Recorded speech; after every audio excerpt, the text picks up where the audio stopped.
Os irmãos, se quiserem me acompanhar, o tema da mensagem é: se o Senhor não edificar a casa, em vão trabalham os que a edificam.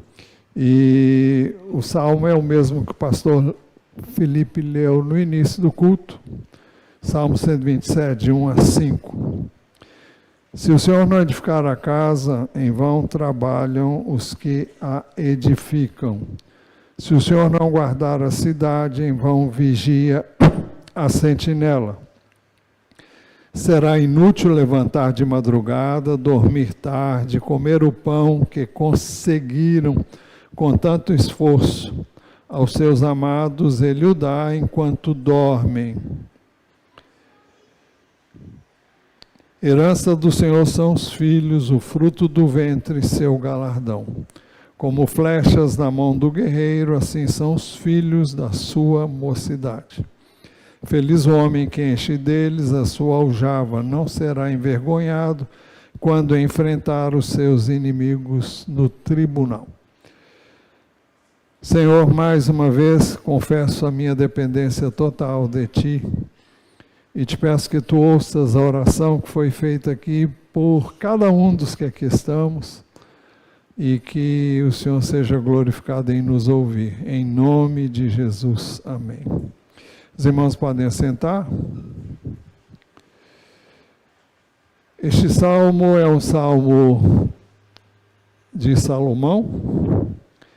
E essa frase, se o Senhor não edificar a casa, nos lembra que todos os nossos esforços humanos são fúteis sem a intervenção de Deus, não é? Neste salmo nós queremos destacar 4 pontos principais. Todos eles estão relacionados com a família. O primeiro é a edificação da família, verso 1. A primeira parte. O segundo ponto é a segurança da família.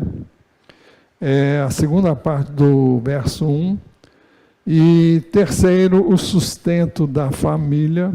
É o verso 2. E em quarto lugar, o crescimento da família. São os versos 3 a 5. Primeiro ponto, a edificação da família. Se o Senhor não edificar a casa, em vão trabalham os que edificam. Não se trata da edificação literal de uma casa, ainda que isso tenha aplicação também.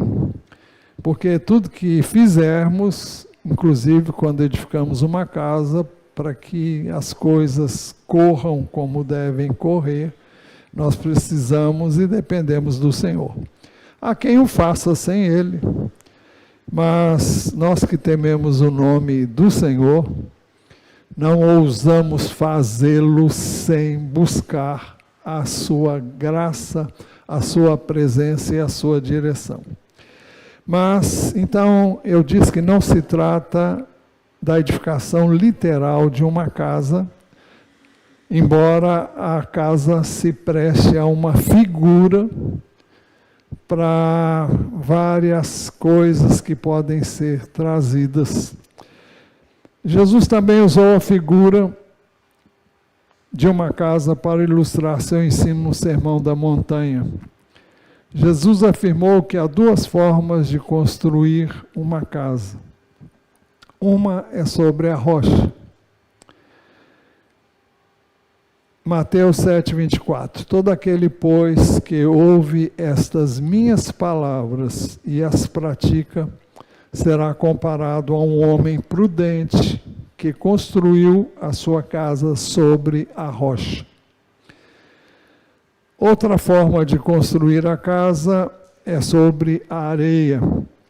Jesus disse no verso 26, e todo aquele que ouve estas minhas palavras e não as pratica, será comparado a um homem insensato que construiu a sua casa sobre a areia. As 2 casas são testadas, são provadas. A casa que foi construída sobre a rocha suportou a provação. Jesus disse, caiu a chuva, verso 25. Caiu a chuva, transbordaram os rios, sopraram os ventos e bateram com força contra aquela casa. E ela não desabou, porque tinha sido construída sobre a rocha. Bem, o que é construir uma casa sobre a rocha? Bem, nós vamos ver isso já já.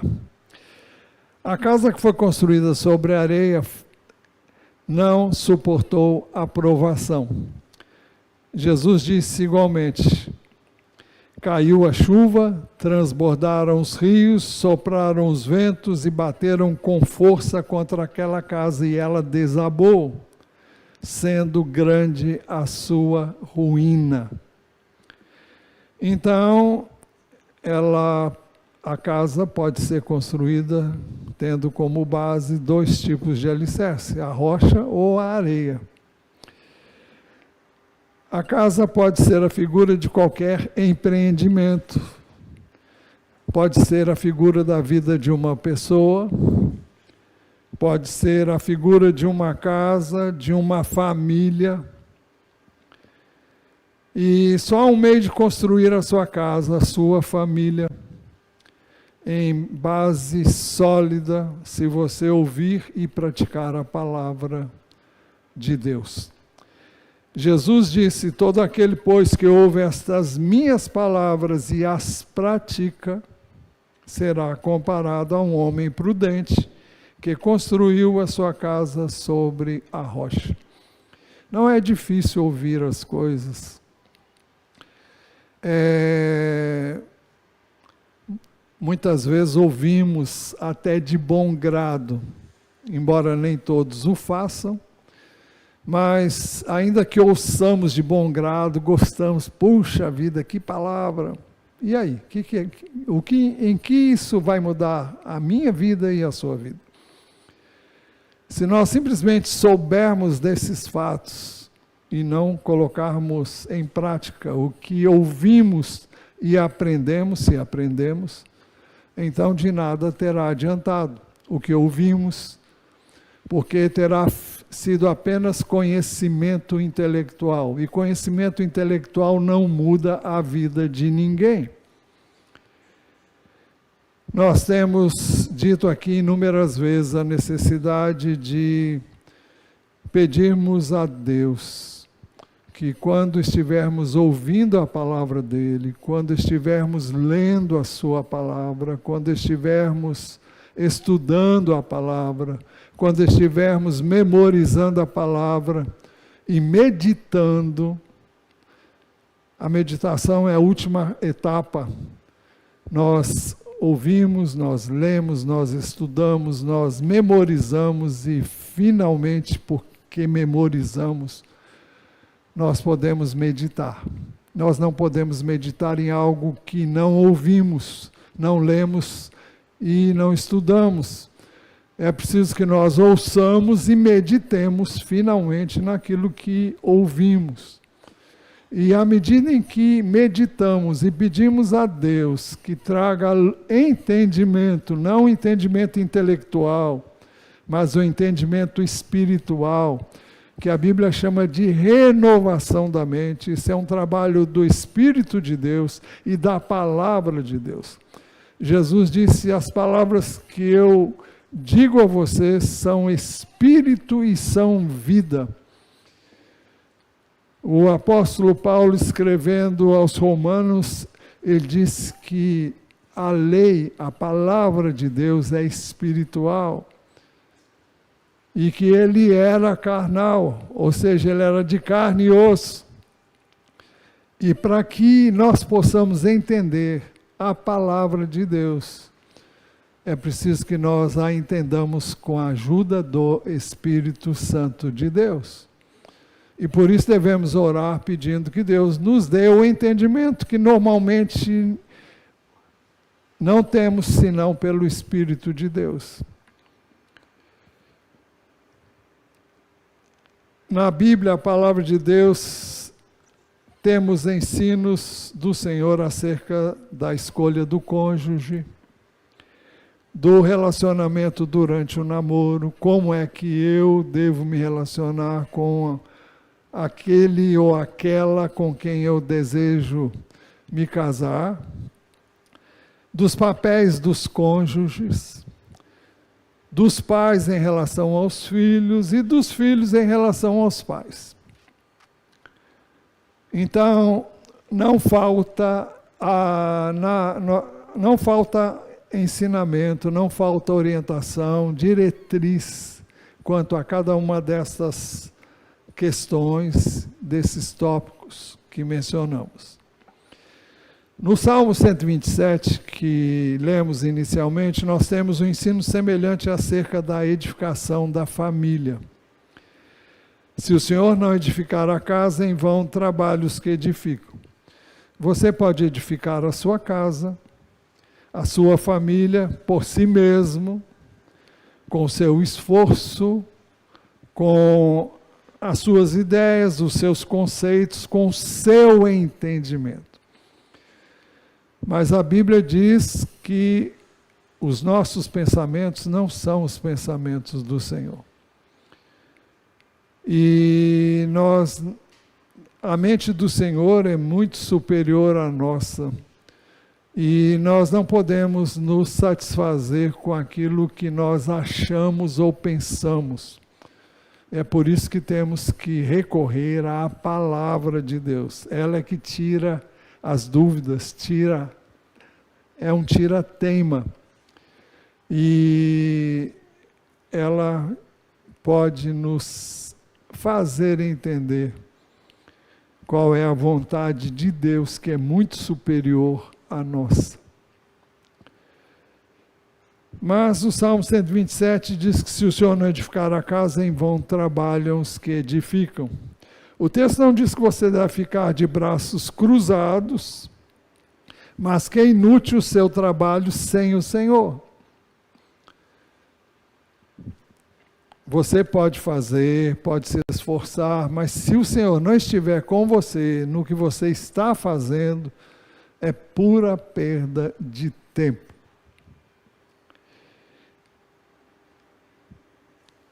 Ninguém de bom senso faria isso. Na teoria, nenhum de nós faria isso. Mas na prática nós podemos fazê-lo. A casa que foi construída sobre a rocha suportou a provação. Caiu a chuva, transbordaram os rios, sopraram os ventos e bateram com força contra aquela casa. E ela não desabou, porque tinha sido construída sobre a rocha. Jesus diz que construir a casa sobre a rocha é fazê-lo ouvir a palavra dele e praticar a palavra dele. Se nós edificarmos a nossa casa com base no ensino do Senhor e buscarmos viver o ensino dele no nosso relacionamento conjugal, no nosso relacionamento com nossos filhos, nos nossos relacionamentos com nossos pais, com nosso cônjuge, naturalmente, então nós podemos estar contribuindo e operando para a edificação do nosso lar. Mas se não fizermos, se nós batermos o pé e quisermos, porque quisermos fazer a nossa vontade do nosso jeito, então as coisas não vão funcionar. Não é o que eu quero, não é o que você quer, é o que o Senhor diz na sua palavra que eu e você devemos fazer. E para isso você precisa confiar em Deus. Você precisa confiar naquilo que Jesus nos ensinou, porque Ele é Deus. Ele é Deus com Deus. Assim como o Espírito Santo também é Deus. Todos nós sabemos que Deus coexiste na pessoa do Pai, do Filho e do Espírito Santo. Não há divergência, mas há unidade perfeita entre eles. a mais excelente dos exemplos do que deve ocorrer numa família. Embora sejam o Pai, o Filho e o Espírito Santo pessoas distintas, eles não degladiam um com o outro, eles não contestam o que o outro diz. Eles vivem em harmonia, em consenso, porque Deus, na pessoa do Pai, Deus na pessoa do Filho e do Espírito Santo. E o que a mente deles é uma mente perfeita. Então nós devemos confiar a nossa vida a Deus e a sua palavra.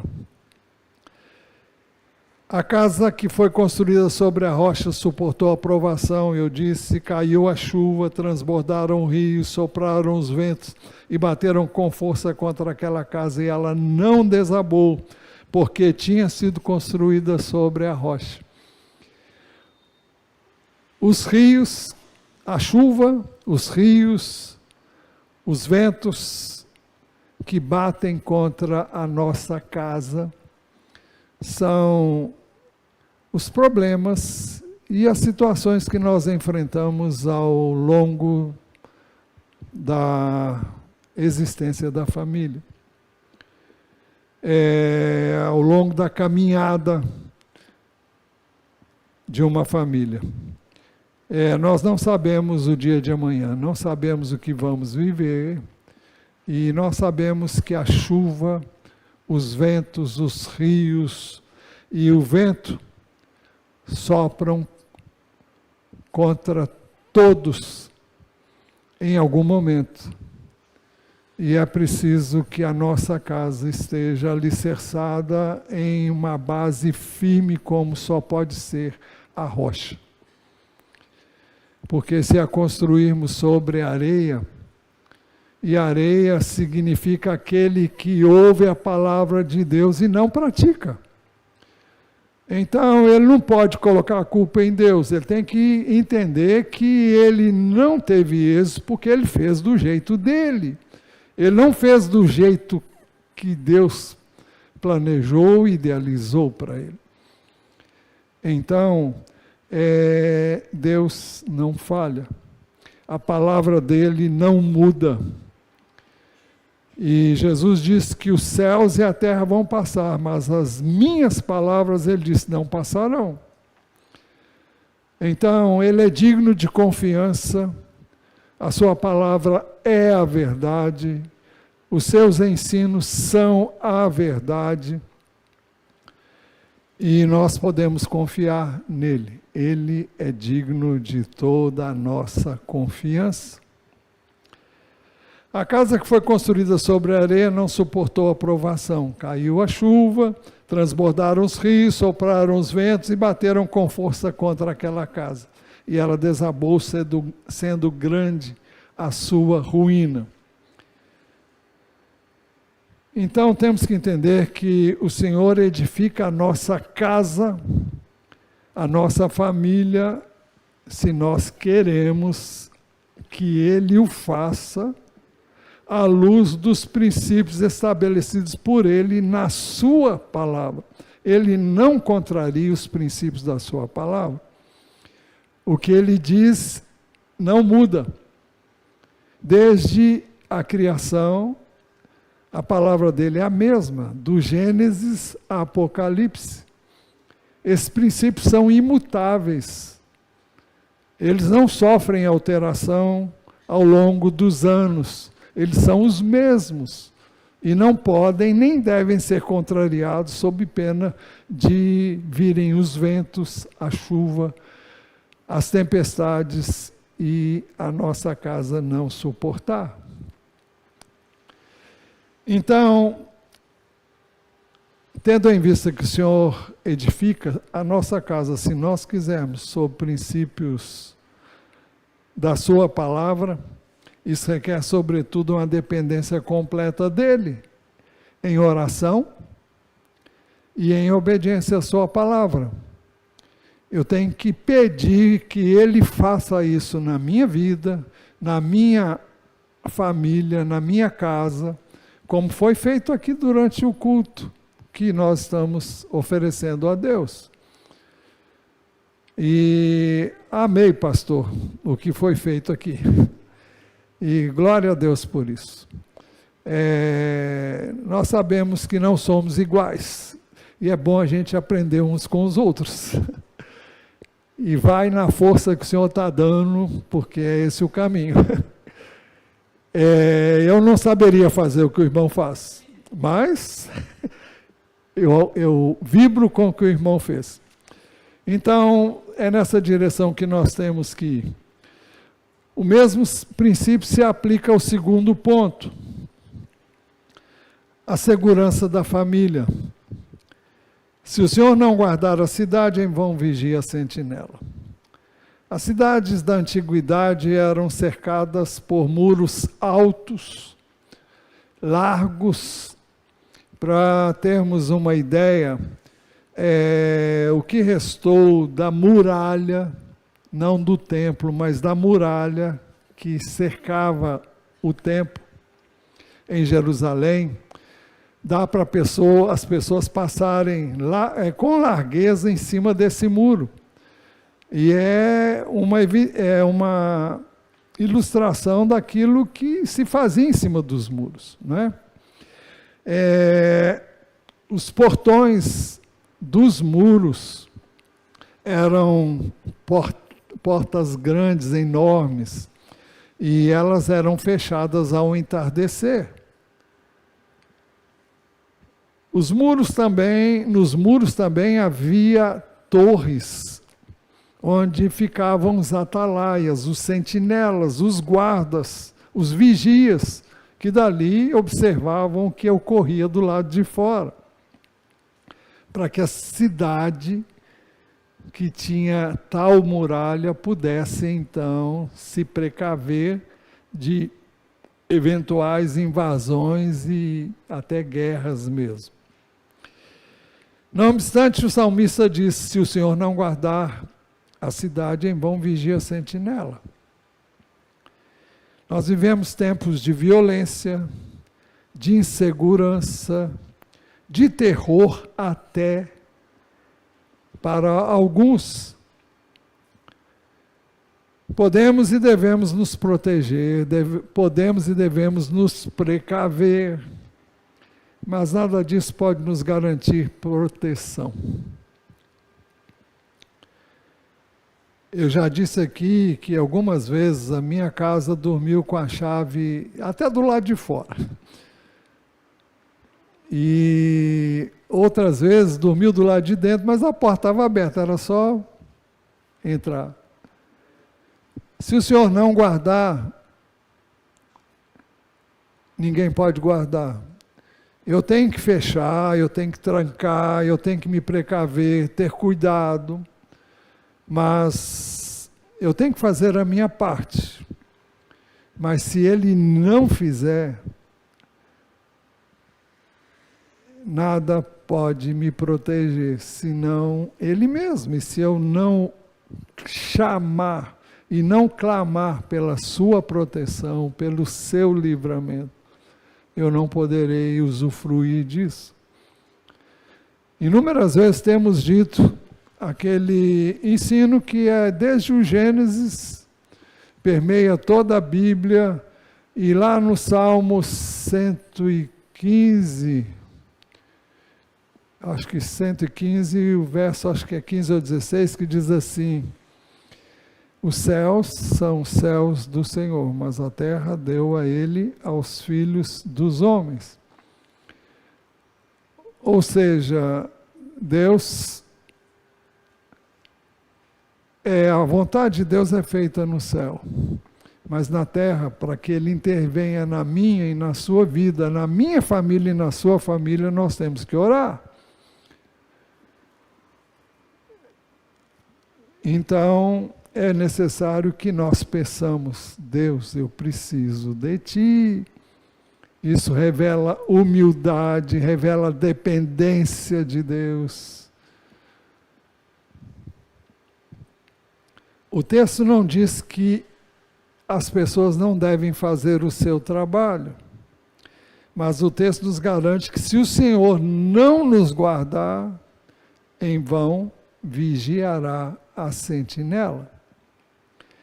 Mais do que nunca nós devemos orar para que o Senhor nos guarde, nos proteja, porque se Ele não fizer, de nada adiantará toda e qualquer precaução que tenhamos. Terceiro ponto é o sustento da família. Será inútil levantar de madrugada, dormir tarde, comer o pão que conseguiram com tanto esforço. Aos seus amados Ele o dá enquanto dorme. Nada hoje é tão inseguro quanto o sustento da família, no contexto social e econômico em que vivemos. Não há segurança em nada. As coisas mudam o tempo todo. As situações são variáveis e obedecem a situações que não estão no nosso controle. Ninguém sabe o dia de amanhã. É por isso que Jesus nos ensinou a não andar ansiosos por coisa alguma. E Ele disse também que nós devemos buscar primeiro o reino de Deus e a sua justiça. E todas as demais coisas essenciais nos seriam acrescentadas. E Ele disse que também basta a cada dia o seu mal. Eu não devo me preocupar com o dia de amanhã, porque não está no meu controle. Eu nem sei se vou estar vivo amanhã. Ninguém sabe o que vai acontecer daqui a poucos instantes. Só Deus sabe. Então eu tenho que confiar a minha vida, eu tenho que confiar a minha família aos cuidados dele. E tenho que fazer isso constantemente em oração. E tenho que buscar orientar a minha família nos princípios da sua palavra, para que então nós possamos ver Ele agindo em todas as áreas, inclusive na área financeira, econômica.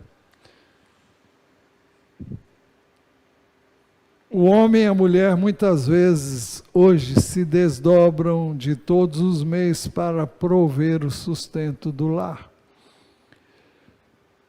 Muitas vezes sacrificando o convívio conjugal, o contato com os filhos, a vida em família, além de sacrificar pontos essenciais como a sua vida com Deus. Tem gente que não tem tempo para estar com Deus. Eu não tenho tempo. E a desculpa é sempre o trabalho.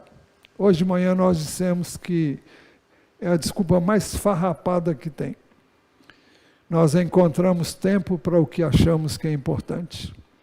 Agora, nós só podemos priorizar o Senhor, a palavra dEle, a oração, a comunhão com Ele, se nós realmente entendermos que isso é importante. E eu quero dizer que se nós não entendermos isso, e se não entendermos assim, devemos pedir que Deus nos traga luz e direção. Porque está faltando alguma coisa aí. Se nós conhecemos o Senhor, fomos objetos do amor dEle, sabemos que Ele é o nosso Salvador na pessoa de Jesus. Sabemos que Ele nos amou a ponto de dar a sua vida por nós. Então, a resposta a esse amor indescritível é o nosso amor. E como eu disse aqui hoje de manhã também, Jesus disse: aquele que tem os meus mandamentos e os guarda, esse é o que me ama. Aquele que me ama será amado por meu Pai, eu o amarei e me manifestarei a ele. Então, quem ama, obedece. Quem ama se sujeita, e se sujeita gostosamente. Não é um peso, não é um fardo, não é algo difícil de aguentar. É prazeroso. Implica em disciplina. Implica em renúncia de coisas que a carne gosta de fazer. Quando você separa tempo para ler a palavra, você vai ter que abrir mão das redes sociais. Eu nem falo de televisão mais, porque parece que as redes sociais já superam qualquer programa de televisão. Mas, se você é viciado em televisão, então você vai ter que abrir mão dela também. Vai ter que abrir mão de N coisas que estão ocupando o lugar que devia ser ocupado por Deus e pela sua palavra. Então, prioridade na vida de todos nós é vida com Deus, a sua palavra, a oração, a comunhão com Ele e a comunhão uns com os outros. Então, nós temos que ter o cuidado para priorizar essas coisas. Não se trata de ter longas horas, mas ter tempo para buscar o que é primordial, que é essencial, que é muito mais importante do que qualquer outra coisa. Mas o texto é claro em mostrar que todo esforço fora do normal para garantir o sustento da família é inútil. Será inútil levantar de madrugada, dormir tarde, comer o pão que conseguiram, com tanto esforço aos seus amados, ele o dá enquanto dorme. Isso porque nós precisamos descansar.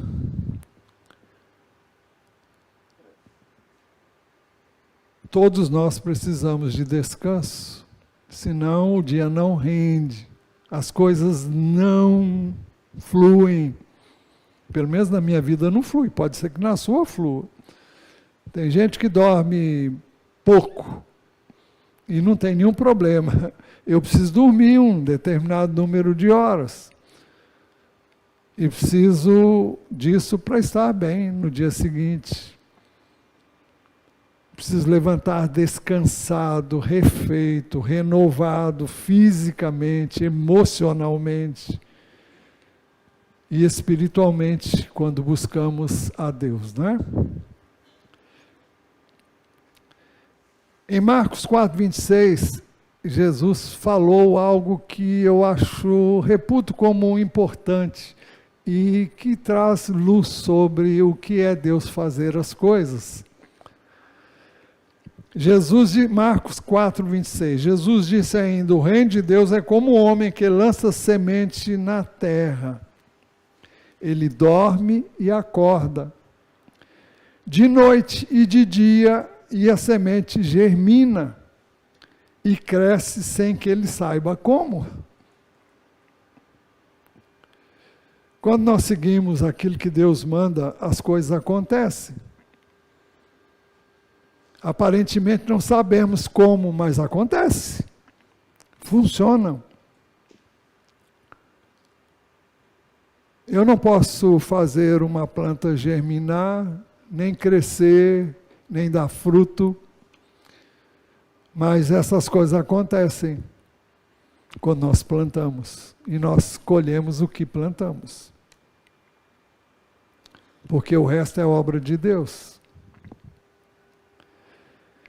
Parece que esse texto permite uma boa desculpa para quem gosta de sombra e água fresca. Então eu vou dormir, não vou fazer nada. O texto não diz isso. O texto diz que nós devemos fazer o que sempre foi feito. E aqui está relacionado ao trabalho. Devemos trabalhar.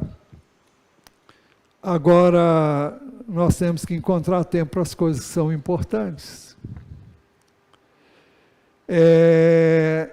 Nós não podemos depender do texto que o Senhor está nos ensinando a negligenciar o trabalho.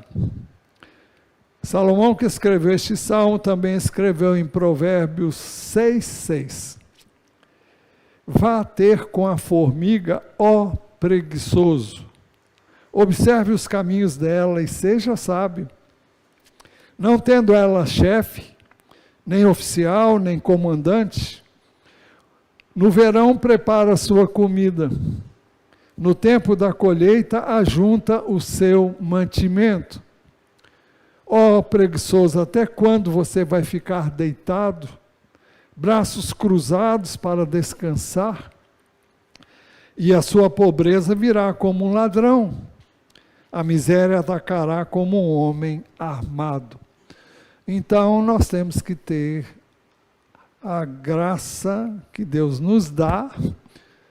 É preciso que nós entendamos que a Bíblia não ensina nada que contraria aquilo que Deus estabeleceu lá no princípio. Com o suor do teu rosto obterás o teu pão. Então o trabalho é necessário. Até porque mente desocupada é, como diz aí, oficina de Satanás. Mas o apóstolo Paulo também escreveu, irmãos, em nome de 2 Tessalonicenses 3:6. Na primeira epístola ele escreveu sobre a vinda de Jesus. Descreveu como é que vai ser o arrebatamento da igreja, a manifestação de Cristo. E parece que o pessoal entendeu que não precisava nem trabalhar mais, porque ele vem, então eu vou ficar na minha.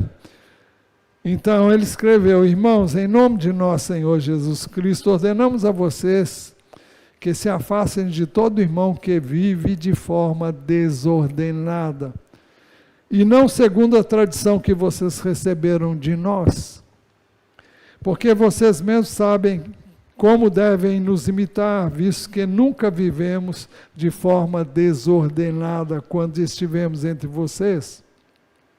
Nem jamais comemos pão à custa dos outros. Pelo contrário, trabalhamos com esforço e fadiga, de noite e de dia, a fim de não sermos pesados a nenhum de vocês. Não que não tivéssemos o direito de receber algo, mas porque tínhamos em vista apresentar a nós mesmos como exemplo para que vocês nos imitassem. Porque quando ainda estávamos com vocês, ordenamos e se alguém não quer trabalhar, também não coma. Pois de fato ouvimos que há entre vocês algumas pessoas que vivem de forma desordenada, não trabalham, mas se intrometem na vida dos outros. A essas pessoas determinamos e exortamos no Senhor Jesus Cristo que, trabalhando tranquilamente, comam o seu próprio pão. O apóstolo Paulo, quando ia fazer o trabalho de apóstolo, que é abrir novas frentes missionárias, ele nunca levantou recursos para si mesmo. Sempre teve o sustento e a cobertura de igrejas que já eram maduras e podiam entender a necessidade de sustentá-lo.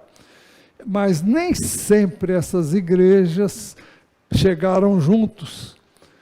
E muitas vezes ele teve que fazer tendas para suprir as necessidades que ele tinha. Mas ele nunca reivindicou, nunca cobrou nada das igrejas. Não é bem igreja, porque ele começou um trabalho missionário. E ele estava formando gente que veio a se constituir em igreja.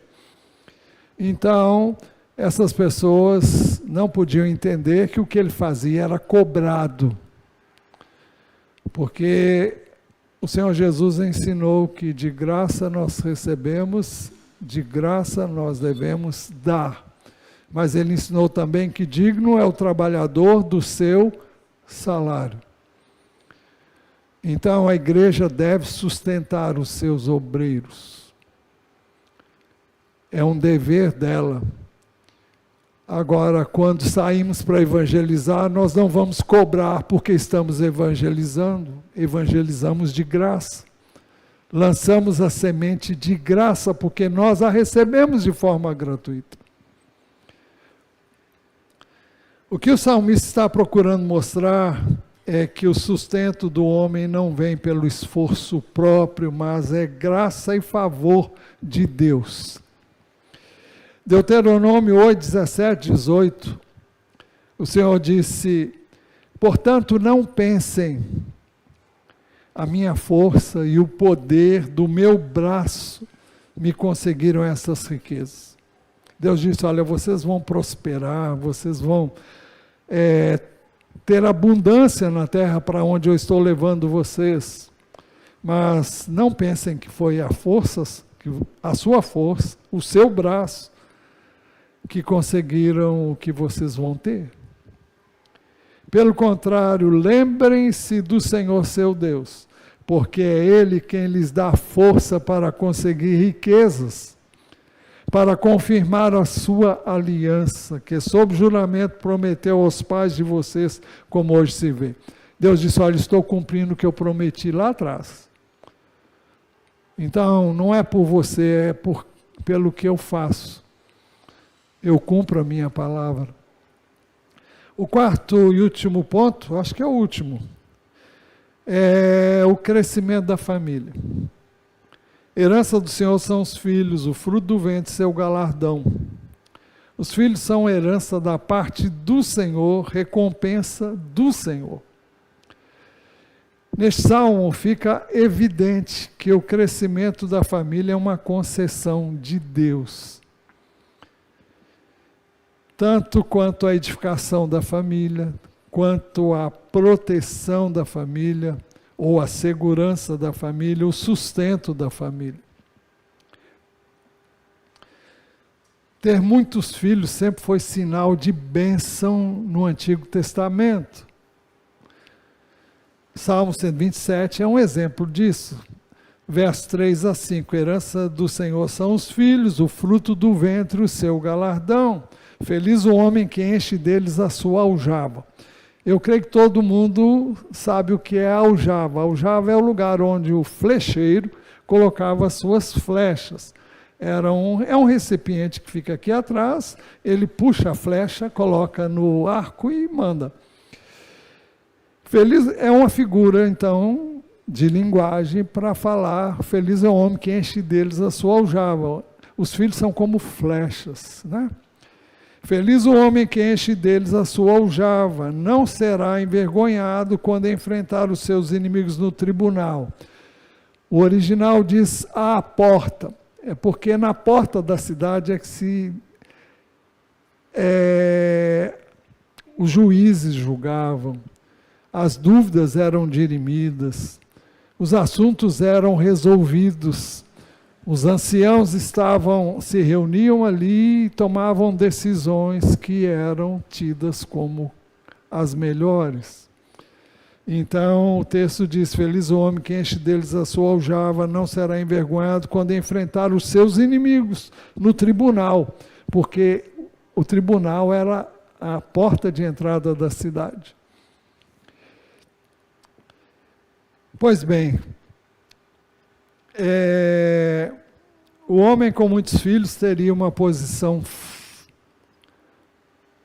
destacada na comunidade e não seria envergonhado se tivesse que enfrentar no tribunal os seus inimigos, é o que diz o texto. Mas é significativo que alguns homens que Deus separou e usou não tiveram muitos filhos ou custaram para ter um filho. Abraão e Sara. É impressionante como eles foram chamados a esperar 25 anos para obter uma promessa. É um bocado de tempo, né? 25 anos não são uns poucos anos, são muitos anos. E além do mais, Abraão era já idoso, a Sara havia cessado o costume das mulheres, ou seja, ela já tinha entrado na menopausa e há muito tempo. Então, como se cumprir uma promessa feita por Deus? Mas eles esperavam. E eles tiveram um único filho, Isaac. E Isaac casou com Rebeca. E Rebeca era estéril e não tinha filhos. E ele orou para que a sua mulher pudesse dar à luz filhos. E ele orou por 20 anos. E ela dele gerou 2 filhos. Jacó e Esaú.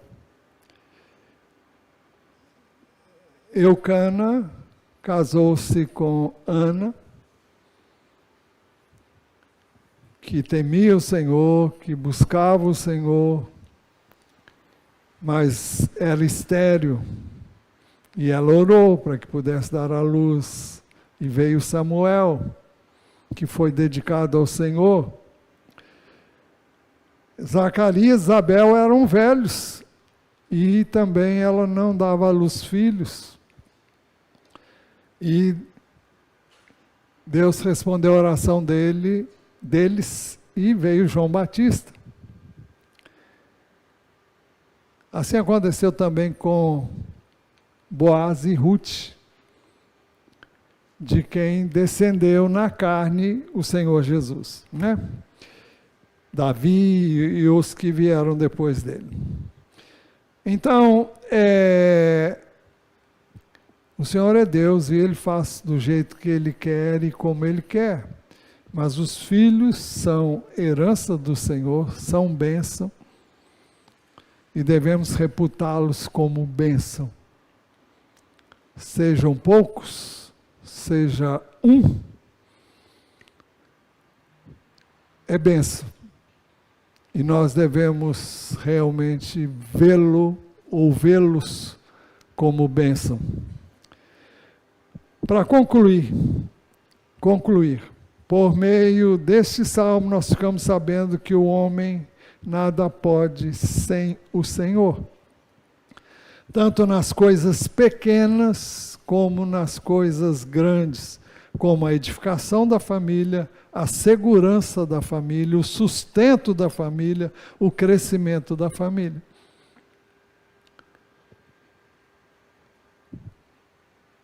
É por isso que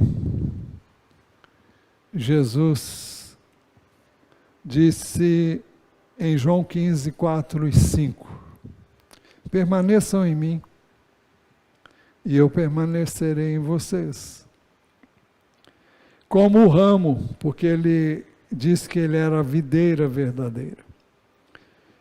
Eu não vou entrar nesse detalhe, porque não é o nosso caso. Mas permaneçam em mim, eu permanecerei em vocês. Como o ramo de quê? Da videira. Não pode produzir fruto de si mesmo, se não permanecer na videira.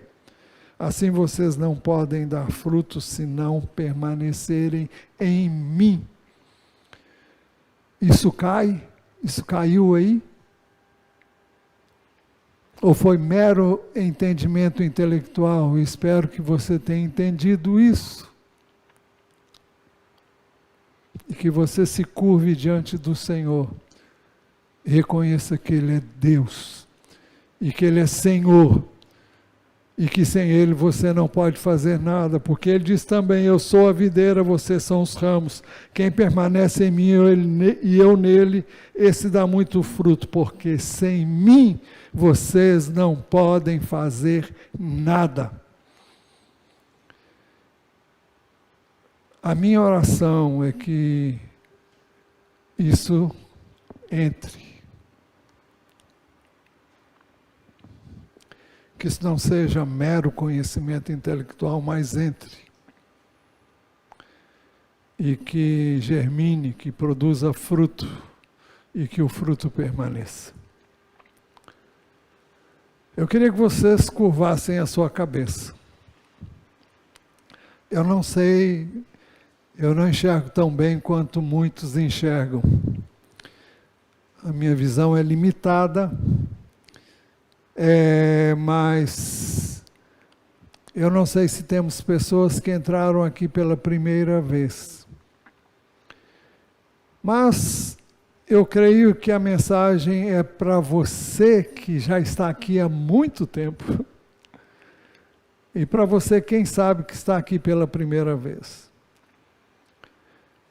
Para você que está aqui há muito tempo, é hora de pedir e clamar por entendimento para que essas realidades que são repetidas aqui dia e noite entrem e façam morada na sua vida, na vida da sua casa, na sua família. E para você que está ouvindo, quem sabe a primeira vez, não sei, você tem a oportunidade de hoje pedir que o Senhor venha tomar lugar na sua vida, na sua família, nos seus negócios, nos seus empreendimentos, porque Ele diz que sem Ele você não pode fazer nada. Eu sei que você pode muitas vezes se sentir indigno, como eu sou indigno, como todos nós aqui somos indignos, e Deus não nos amou porque éramos dignos, Ele veio nos tornar dignos. Ele não encontrou justiça em nós.